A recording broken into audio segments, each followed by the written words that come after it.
ঝিলাম পাকশালাতে আপনাদের সবাইকে স্বাগত।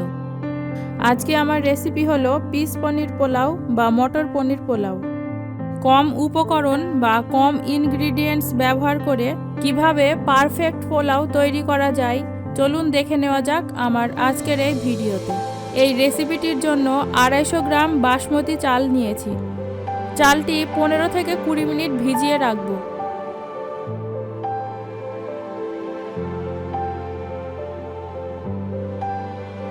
কুড়ি মিনিট পর ফিরে আসলাম। জল থেকে চাল ছেঁকে নিয়েছি। এখন রান্না করে নেব।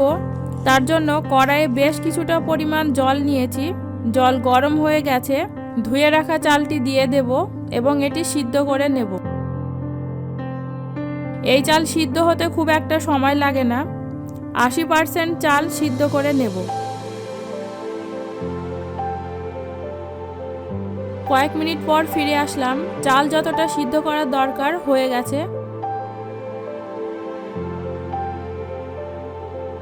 এখন নামিয়ে ভাতের মাড়টি ভালো করে ঝরিয়ে নেব। এবার ওই কড়াইতে 1 টেবিল চামচ পরিমাণ ঘি দিয়ে দিচ্ছি। ঘি গরম হয়ে গেছে। সামান্য লবণ দিয়ে দেব এবং আগে থেকে টুকরো করে রাখা পনির লো টু মিডিয়াম আঁচে ভেজে নেব। এখানে পনির আমি 300 গ্রাম নিয়েছি। এই রকম টুকরো করে নিয়েছি। আপনারা আপনাদের ইচ্ছে মতো ছোট বড় সাইজ করে নেবেন। পনিরের এই রেসিপিটি আমি সম্পূর্ণ ঘি দিয়ে করছি। আপনারা চাইলে সাদা তেলেও করতে পারেন। পনির ভাজা হয়ে গেছে। এর থেকে বেশি আর ভাজবো না। একটি পাত্রে তুলে নেব। আরও 1 চামচ ঘি দিয়ে আগে থেকে এই রকম টুকরো করে রাখা একটি গাজর ভালো করে কয়েক মিনিট ভেজে নেব।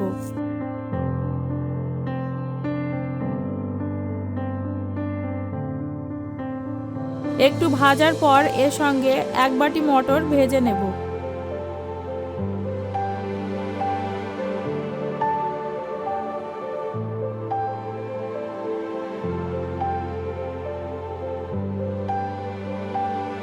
ভাজা হয়ে গেছে, অন্য পাত্রে তুলে নেব।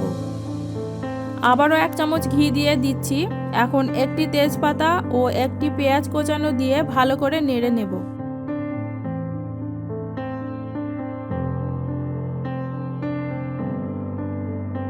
হালকা ব্রাউন হয়ে গেছে।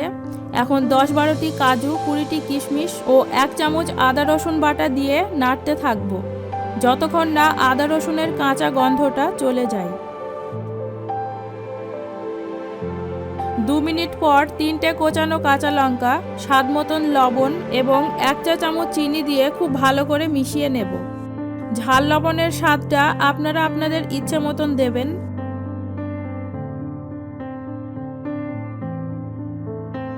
মেশানো হয়ে গেছে। এখন আগে থেকে ভেজে রাখা গাজর, মটর ও পনিরগুলো দিয়ে মিশিয়ে নেব।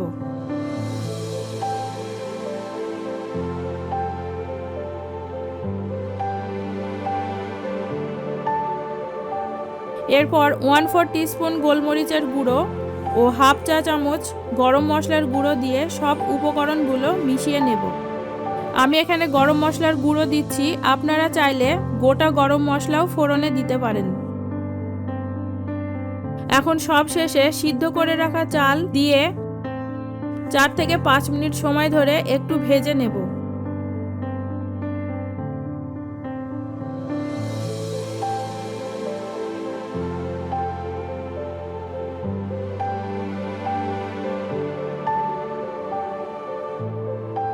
প্রায় 5 মিনিট হয়ে গেছে। এখন 1/2 কাপ দুধ দিয়ে ভালো করে মিশিয়ে নিয়ে লো ফ্লেমে স্টিমে রেখে দেব। এখানে আমি গরুর দুধ ব্যবহার করেছি। আগে থেকে ফুটিয়ে ঠান্ডা করে রাখা ছিল।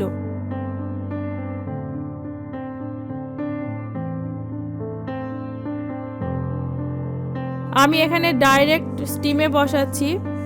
আপনারা মনে করলে তাওয়ার উপরে কড়াইটি বসিয়ে স্টিমে রাখতে পারেন। দেখুন বন্ধুরা, কতটা ঝরঝরে পোলাও তৈরি হয়ে গেছে। আমার পিস পনির পোলাও একদম রেডি।